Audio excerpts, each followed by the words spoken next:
కాబట్టి ఇప్పుడు మీరు ఈవెంట్‌ని బట్టి మళ్ళా మీ ప్రాక్టీస్ మారుతదా?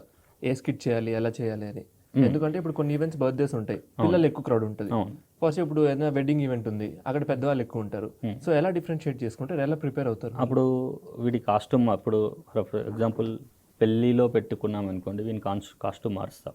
కొంచెం ట్రెడిషనల్గా ఉంటుంది. పెళ్ళి ఉండే ప్రాముఖ్యత ఏంటి, అసలు పెళ్ళి ఎందుకు చేసుకుంటారు, ఈ మధ్య కొంతమంది భార్య భర్తల మీద జోకులు వస్తుంటాయి. అవును.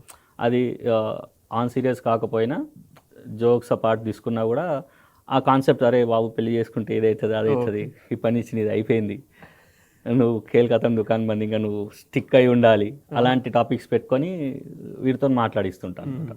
అప్పటి మట్టుకి ఆ సిచ్యువేషన్ తగ్గట్టు మనం స్క్రిప్ట్ రాసుకొని వెళ్తాం. ఓకే. అదే ఫర్ ఎగ్జాంపుల్ కార్పొరేట్కి వెళ్ళాము. కార్పొరేట్కి వెళ్తే మళ్ళీ డ్రెస్ సెన్స్ అంతా టీషర్ట్ గీషర్ట్ అంతా మార్చేసుకొని అక్కడ ట్రెండ్కి తగ్గట్టు. ఓకే. కార్పొరేట్లో కాన్సెప్ట్ ఏముంటుంది, మేనేజర్స్ ఎలా ఉంటారు, ఎంప్లాయీస్ ఎలా ఉంటారు, మేనేజర్ టార్గెట్ చేస్తే ఎంప్లాయీ ఎలా ఫీల్ అవుతాడు, వాళ్ళ ఫీలింగ్స్ అన్ని వీడితో చెప్పియడం, ఆహా! అట్లా ఎప్పటికప్పుడు స్క్రిప్ట్ చేంజ్ చేసుకుంటూ ఉంటాను.